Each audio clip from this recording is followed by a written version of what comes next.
Grabe yan. Yeah, hi.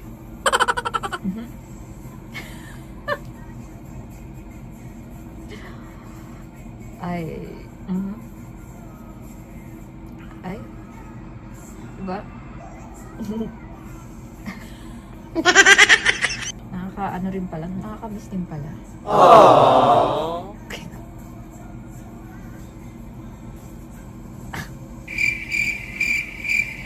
Okay, hindi. Sige, na tayo, di ba? Nagre-react kayo. Ganun yung reaction ko. Ngayon ko lang ito pinanood ulit. Biglang nag-relapse. Charot. Solid talaga. Boses ni Estelle. Actually, lahat naman sila, di ba? Yung buhok ng Joken. Talagang lagi silang makulay yung hair, no guys. Hello everyone! Yes, this is Mads. Madru, Maddie. So, as you may know guys, super active ko noon sa SB19. Like, mga events, especially in 2022. 2023 meron pa, and 2024, that's 9 years ago, right? So yeah, intro muna tayo before anything else. Like, bakit ako nag-video ng ganito or what? So, ayun, actually, bago tong channel, and yung dati is binura ko. So, binura ko siya. Wala na kayo dun. Joke. Basta binura ko siya dahil, you know, kailangan burahin. Yun lang. Pero in-explain ko na siya sa TikTok. Doon nyo na lang tingnan. Okay? So, sa ngayon, syempre, ayoko mawala lahat ng mga binidyo ko noon and lahat ng memories ganun. Even though nasa akin, pero gusto kong i-share pa rin online. You know, parang hindi lang nasa akin. Like, kahit saan. Kunwari, kung if ever lang nababura, di ba? Kung if ever man. At least nasa online. But this time, hindi na siya yung tulad ng dati. So, mag-edit ako or gagawa ko ng mga videos wherein talagang, you know, even though makikita nyo ako doon or what, like reaction videos or something, at least na makikita nyo pa rin mga lumang videos.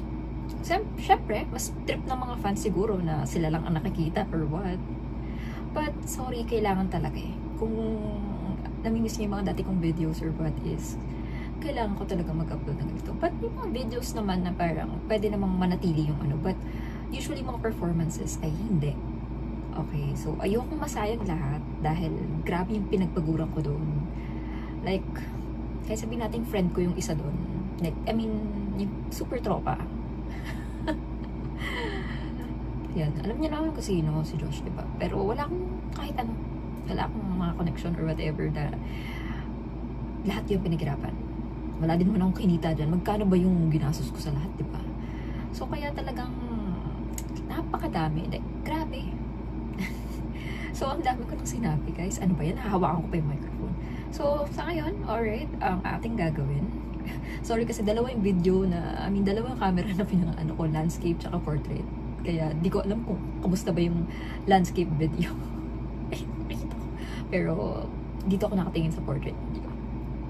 Ayun. Sa ngayon, ang gagawin nating style or gagawin kong style is re-upload mga videos. But this time is reactions, kwento, pagbabasa ng mga comments ng fans ng SB19 or 18, di ba? And kung ano man. Basta hindi na siya yung tulad ng dati. So, yeah. Sa mga nakakilala sa akin, ito, gusto ko lang i-share like yung mga dati kong pinagpaguran. Wala akong kahit anong whatever. Sinabi ko rin yung before na pag nagkaroon ako ng time. So, sa ngayon may konting time ako. Kaya, try natin kung hanggang saan matatapos ko. Kung hindi naman, ay, kunwari, nag-busy ako ulit. Edi, ayun. Tutuloy na lang ulit, diba? So, sa ngayon, I'll try as much as possible na kung ano yung ma-upload at magawan ng edit. Dahil ang dami rin gagawin. Dahil maraming busy. So, yeah. Okay. And sa mga naghahanap sa akin, ayun, saka na siguro ikwento. Anyong, so simulan na natin. So ito yung intro nila ng Wyatt sa Cebu. Iba-iba yung ano nga pala dyan guys. So parang mas maganda talaga kung fan talaga kayong SB19 is lahat pupuntahan nyo kasi iba-iba sila ng ginagawa. So may skit sila sa umpisa. Usually si Ken yung huling lilitaw. Siyempre sinabi ko na dahil matagal naman na to. I don't know if ano ba, na papaano pa ba nila yan. Pero yan, syempre hindi ko maintindihan anong pinag-uusapan ni Stel at ni Pao dito, guys. Ayan, si Josh na lumitaw. Oh, violet hair. Tare nung eyeliner, ah. Wow naman, pak na pak, diba? Hindi ko talaga maintindihan kung ano sinasabi nila. Pero, siguro, translation nga, guys. Pwede bang i-comment nyo? Ayan na si lumabas na si Justin. Ayan na. Ito na. Ano daw yun? Ano bang nangyayari? So, nagsisigawan na din ng mga tao. Nagsisigawan yung mga tao. Nagsisigawan yung mga tao. Basta, syempre masaya. Kahit ano naman gawin nila. Kahit tumayo lang sila dyan guys at hindi magsalita. Lahat ng tao, lahat talagang nagsisigawan nila.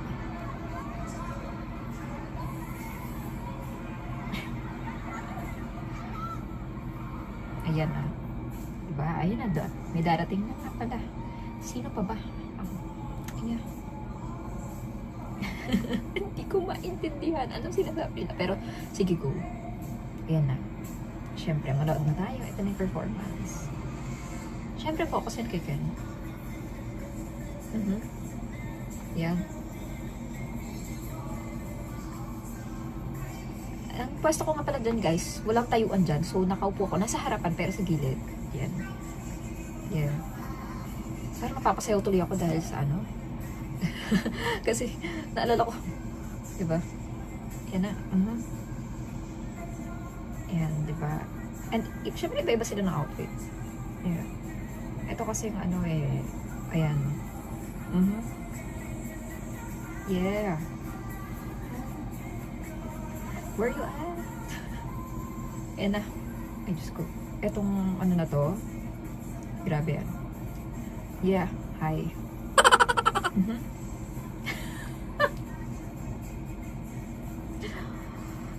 Ay. Ay. Diba?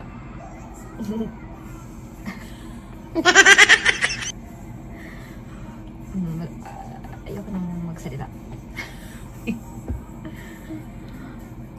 Ano rin pala, nakakamiss din pala. Aww.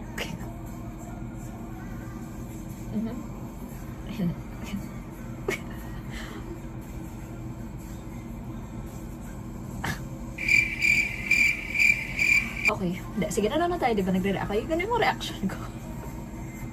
Ngayon ko lang ito pinanood ulit.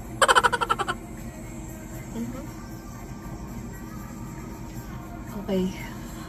Kaya niyo pa ba guys? Kaya ko pa naman. Ewan ko, natatawa ako, di naman ako ganito nung dati. Naalala ko lang. I mean, ngayon ko lang ulit kasi pinanood. Biglang nag-relapse. Charot. Biglang nag-relapse natin. Oh my God. Nakakatawa. Hindi ko alam. Ano mong sinasabi ko? Ayan, diba? Siyempre, si Ken mahilig siya mag-ikot-ikot ng mic. Ay, ano ba?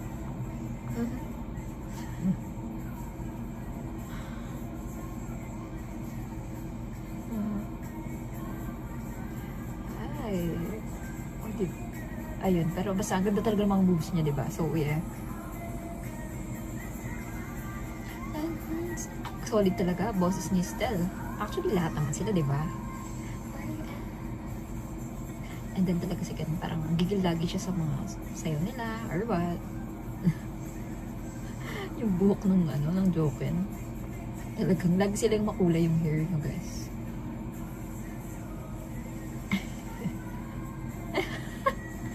Justin. Hindi, guys. Sige, nanonood tayo. Yeah. Yeah. Diba? Ayan.